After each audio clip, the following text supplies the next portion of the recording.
The studio lights were bright, the laughter was easy, and everything felt routine, until it wasn't.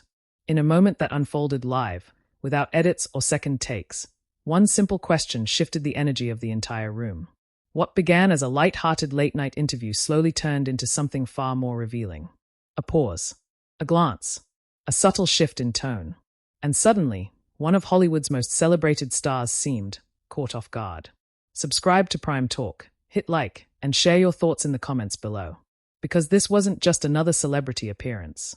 This was a moment that exposed something deeper, something rarely seen on late-night television.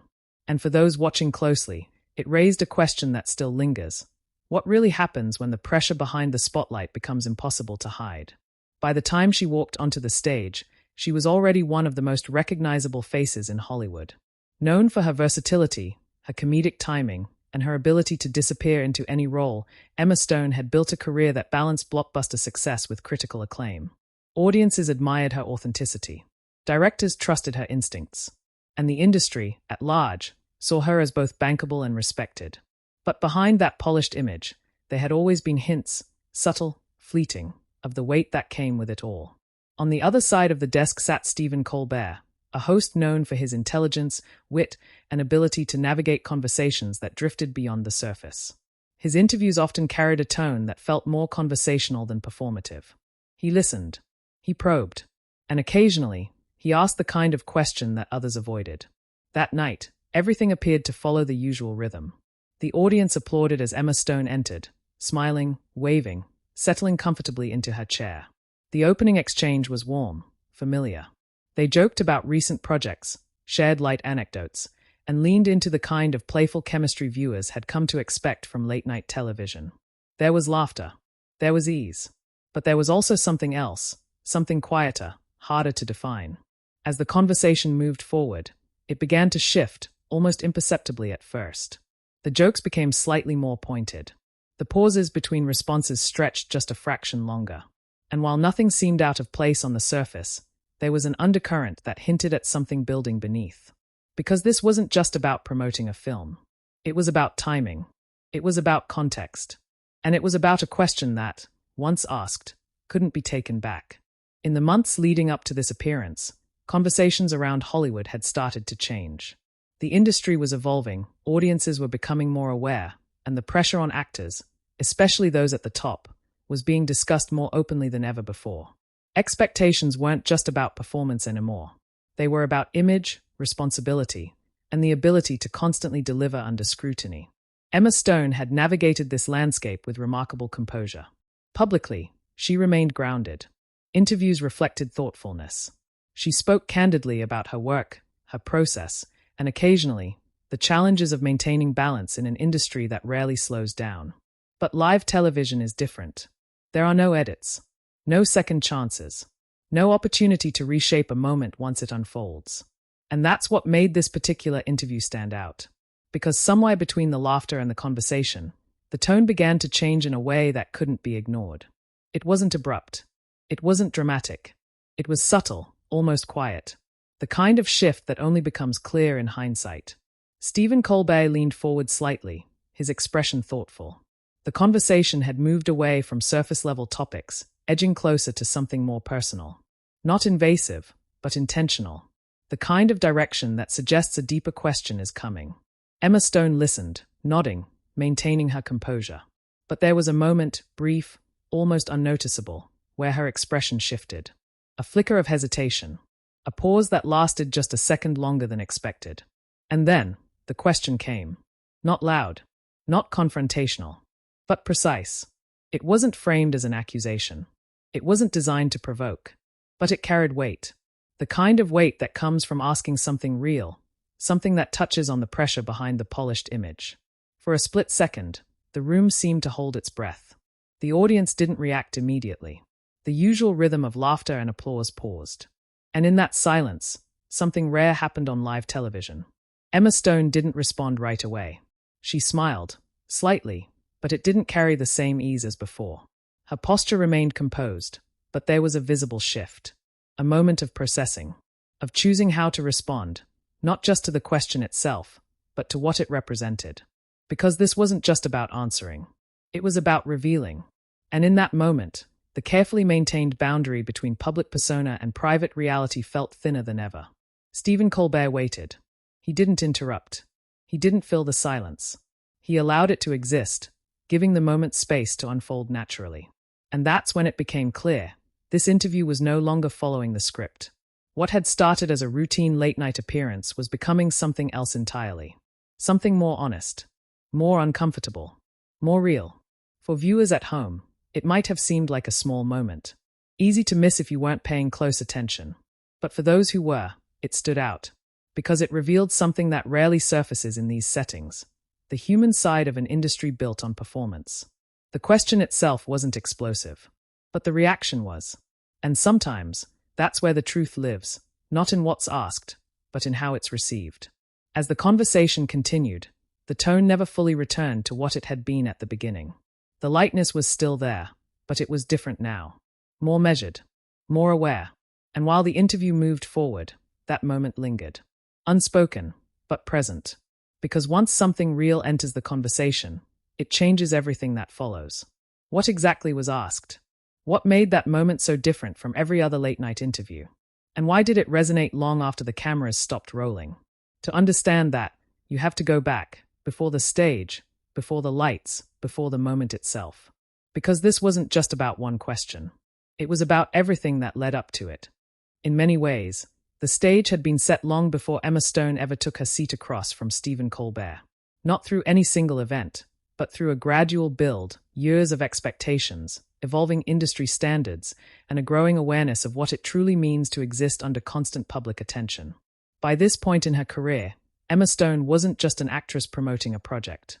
She was part of a larger conversation about Hollywood itself, what it demands, what it rewards, and what it quietly takes in return. Her journey had always been marked by a careful balance. From early performances that showcased her natural charisma to later roles that required deeper emotional range, she had managed to evolve without losing the qualities that made her relatable. Audiences saw authenticity in her. Directors saw discipline. The media often highlighted her ability to remain grounded despite her success. But that perception, while largely accurate, only reflected what was visible. Behind the scenes, the pace of her work had intensified. Major roles came with greater responsibility, longer production schedules, and heightened scrutiny. Each performance wasn't just a creative endeavor. It was an expectation to deliver at a level that matched, or exceeded, everything she had done before. And in Hollywood, expectations rarely stay the same. They grow. Around the same time, the industry itself was entering a period of reflection. Actors, filmmakers, and audiences were beginning to speak more openly about the pressures tied to visibility. Social media had changed the relationship between celebrities and the public. Privacy became harder to maintain. Every appearance, every statement, every moment carried the potential to be amplified. For someone like Emma Stone, who had built her image on sincerity rather than spectacle, this shift created a unique kind of pressure. It wasn't about maintaining controversy or staying in headlines. It was about sustaining authenticity in an environment that often rewards performance over reality. In interviews leading up to her appearance on The Late Show, she approached these topics carefully. She didn't present herself as overwhelmed. She didn't dramatize the challenges. But she didn't ignore them either. There were brief acknowledgments, comments about the intensity of certain roles, the emotional weight they carried, and the difficulty of stepping back into normal life once filming ended. These weren't headline-making statements. They were subtle, woven into broader discussions about acting as a profession. But subtlety doesn't mean insignificance. For an interviewer like Stephen Colbert, those moments offered insight, not just into her work, but into the broader experience of being a performer at that level. His approach to interviews often relied on exactly that kind of detail. He paid attention to what was said between the lines. And more importantly, he knew when to return to it. At the same time, late-night television itself was evolving. What once functioned primarily as a platform for promotion had begun to shift towards something more layered. Audiences were no longer satisfied with rehearsed anecdotes and predictable exchanges. They responded to moments that felt genuine, even if those moments carried a degree of discomfort. This didn't mean interviews became confrontational, but it did mean they became more open to depth. Stephen Colbert's style fit that transition naturally. His background allowed him to move between humor and sincerity without making the shift feel forced. He could engage guests in light conversation, then gradually guide the discussion towards something more meaningful. And that's exactly what made this particular interview different. Because while there was no indication of tension beforehand, there was context that suggested the conversation might go further than expected. Emma Stone's recent projects had required a level of emotional investment that wasn't easily left behind when filming ended. In discussing these roles publicly, she maintained her usual composure, but there were moments where the intensity of the work became clear. Not in a dramatic sense, but in a way that hinted at the personal effort involved. That kind of detail doesn't go unnoticed in a setting like The Late Show. It becomes a thread, something that can be revisited, expanded upon, or questioned in a way that reveals more than a standard promotional answer ever could. But live television carries an inherent unpredictability. The audience welcomed her with enthusiasm. The initial exchange with Stephen Colbert was warm, relaxed, and filled with the kind of easy humor that defines late-night television. They joked about her work, shared light anecdotes, and maintained a conversational tone that felt natural. Nothing about it suggested what was coming. But beneath that surface, the earlier context remained present. The laughter became less frequent. The pauses between responses became slightly longer. Emma Stone remained composed, engaged, and responsive. But as the conversation moved into more reflective territory, there was a subtle change in her demeanor. Not discomfort, but awareness. A recognition that the discussion was moving somewhere different. Still, she maintained control. Her responses were thoughtful, measured, consistent with the way she had handled similar moments in the past. For a while, that balance held. But live conversations don't always stay within predictable boundaries. Because when an interviewer recognizes an opening, when they sense there's more beneath the surface, they have a choice. They can move on, keep things light, maintain the rhythm. Or they can ask the question that shifts everything. Stephen Colbert chose the latter. Not abruptly, not aggressively, but deliberately. And that decision changed the trajectory of the interview in a way that no one could fully anticipate. Because the question that followed wasn't just about her work. It was about what that work represents. The expectations behind it, the pressure attached to it, and the reality of sustaining it over time. For Emma Stone, it was the kind of question that requires more than a prepared answer. It requires reflection. And in a live setting, reflection takes time. Time that, in television, can feel much longer than it actually is. As the conversation reached that point, the atmosphere in the studio began to shift, subtly, but unmistakably. The audience, accustomed to laughter and quick exchanges, grew quieter. The pacing slowed. And for the first time in the interview, there was a sense that something real was about to surface. What followed wasn't loud. It wasn't confrontational. But it was significant. Because in that moment, the line between performance and reality became just a little bit thinner. And once that line begins to blur, it changes everything that comes next. The question didn't arrive with any dramatic build-up. There was no sudden shift in tone, no indication that the conversation was about to cross into unfamiliar territory. It came calmly, almost casually, delivered in the same measured voice that had guided the entire interview. But its weight was different. Stephen Colbert leaned forward slightly, his expression thoughtful, his timing precise. He referenced the demands of recent roles, the intensity of preparation, and the expectations that follow someone at Emma Stone's level. Then, without raising his voice or altering his composure, he asked a question that moved beyond performance and into something more personal. It wasn't framed as confrontation. It was framed as curiosity. But it touched on pressure, directly. For a fraction of a second, the studio held its rhythm. The audience, still engaged, waited for the familiar pattern to continue. A quick response. A light deflection. Maybe a laugh to ease the tone. But that didn't happen. Emma Stone didn't answer immediately. She maintained her posture, hands loosely positioned, her expression composed. But there was a pause. Not long enough to feel dramatic in real time, but long enough to register. Long enough for the absence of sound to become noticeable. Her eyes shifted briefly, not away, but downward, just for a moment. A subtle gesture, the kind that often goes unnoticed unless you're watching closely. Then she looked back at Colbert, offering a small smile. It wasn't the same smile from earlier in the interview. It was more restrained, more deliberate, the kind of expression that suggests someone is choosing their words carefully. Colbert didn't interrupt. He didn't rephrase the question or fill the silence. He allowed the moment to breathe, giving it space to exist exactly as it was. And in live television, That kind of silence carries weight. Emma Stone let out a quiet breath, barely audible, but visible in the slight movement of her shoulders. When she finally spoke, her voice remained steady, but softer than before. She began with a familiar approach, acknowledging the question in a general way, referencing her work, her appreciation for the opportunities she's had. It was the kind of response that aligns with public expectations. Professional, composed, controlled. But as she continued, there was a shift. Her sentences slowed. The structure of her response became less rehearsed, more reflective. She didn't rush to fill the space. Instead, she allowed small pauses between phrases, as if considering each thought before expressing it. The audience remained quiet. Not tense, not uncomfortable, but attentive. Because something had changed. The conversation was no longer operating on autopilot. Colbert nodded as she spoke, maintaining eye contact, his expression neutral but engaged. He didn't interject. He didn't steer the conversation back to safer ground. He allowed her to navigate the question in her own way. And that's where the moment became significant. Because Emma Stone didn't fully deflect. She didn't avoid the topic. Instead, she acknowledged it, carefully, but clearly. She spoke about the demands of the industry, not in a dramatic sense, but in a way that suggested awareness. She referenced the expectations that come with certain roles, the responsibility of meeting those expectations, and the reality that it isn't always as effortless as it may appear. Her tone remained calm, but there was a subtle honesty in the way she phrased her words.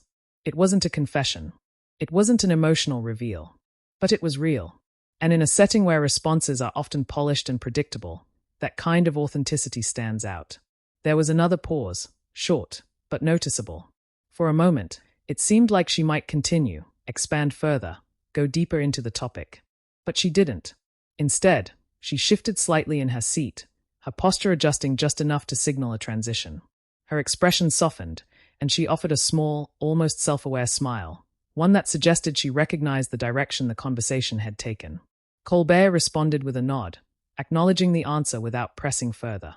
And in that decision, the tone shifted again.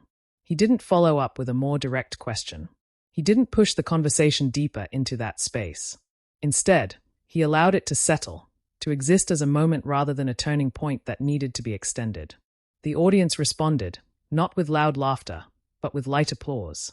A recognition, perhaps, of what had just occurred. Because even without dramatic tension, the shift had been clear. The conversation gradually moved back toward more familiar territory. Lighter topics returned. The rhythm of late-night television re-established itself. There were smiles, brief laughs, and the kind of exchanges that audiences expect. But something lingered. The energy wasn't exactly the same as it had been at the beginning. It was more measured, more aware. Emma Stone remained composed for the rest of the interview, engaging fully, responding with the same professionalism she had shown from the start. But there was a subtle difference in her delivery, slightly more deliberate, slightly more controlled. Not uncomfortable, just different. And for viewers watching closely, that difference was enough to stand out. Because what had happened wasn't about conflict. It was about exposure, not in a negative sense, but in a way that revealed something genuine beneath the surface. The question itself wasn't controversial. The response wasn't dramatic. But the moment existed outside the usual boundaries of late-night interviews. It was unscripted, unedited, and entirely real. As the segment came to an end, the audience applauded once more. Emma Stone smiled, waved, and stood to exit the stage. Colbert thanked her, maintaining the same calm, professional tone that had defined the entire exchange. On the surface, everything appeared normal. But for those who had been paying attention, it was clear that something meaningful had occurred. Not loudly, not obviously, but undeniably. Because sometimes, the most revealing moments aren't the ones that dominate headlines. They are the ones that unfold quietly, captured in a pause, a glance, or a carefully chosen response. And once seen, they are hard to ignore. The cameras cut away. The segment ended. But the moment didn't disappear. It stayed with the audience in the studio, with viewers at home, and eventually, with the broader conversation that would follow. Because even in an industry built on performance, there are moments when the performance gives way to something else. Something real. And when that happens, especially on live television, it doesn't need to be dramatic to matter. It just needs to be seen. As the applause faded and the segment moved toward its close, The energy in the studio didn't immediately return to what it had been at the start. On paper, nothing unusual had happened. There had been no raised voices, no confrontation, no moment that could be easily clipped into a headline-grabbing exchange. And yet, for those in the room, and for those watching closely at home, there was a clear sense that something had shifted. Emma Stone stood, smiling as she acknowledged the audience, her composure fully intact. Stephen Colbert thanked her with the same calm professionalism he had maintained throughout the interview. The transition to the next segment happened smoothly, without pause or disruption. But the moment lingered. In the studio, the audience's reaction was telling, not in what they expressed outwardly, but in what they didn't. The laughter that had filled the room earlier had softened in the latter half of the interview. Applause remained, but it carried a different tone. Less reactive, more appreciative. As if the audience recognized that they had witnessed something quieter, something more reflective than the usual late-night exchange. For Colbert, the handling of that moment was consistent with his approach. He hadn't pressed further once Emma Stone had responded. He hadn't attempted to turn the question into a larger discussion or draw out additional commentary. Instead, he allowed the answer to stand on its own. That restraint mattered, because in live television, especially in interviews with high-profile guests, there is always the option to push, to follow up, to deepen the moment, to create something more overtly dramatic. But Colbert chose not to. He recognized the boundary, and he respected it. That decision helped preserve the tone of the interview. It prevented the moment from becoming uncomfortable in a way that might have overshadowed everything else. Instead, it remained what it was, a brief but meaningful glimpse into something real. For Emma Stone, the immediate aftermath was subtle. There was no visible sign of distress. No indication that she had been unsettled in a way that disrupted her ability to continue. She remained engaged, present, and professional through the remainder of the segment. But there was a noticeable shift in how she carried the conversation forward. Her responses became slightly more measured. Her pacing more deliberate. The ease that defined the opening moments didn't fully return, but it wasn't replaced with discomfort. It was replaced with awareness. And that distinction is important, because what unfolded wasn't a breakdown or a misstep. It was a moment of adjustment, a recognition that the conversation had briefly moved into deeper territory, and that returning from that space required a different kind of presence. Once the interview ended and the broadcast continued, the moment began to take on a life beyond the studio. Clips circulated online. Not viral in the explosive sense, but steady. Viewers shared segments, discussing the subtlety of what had happened.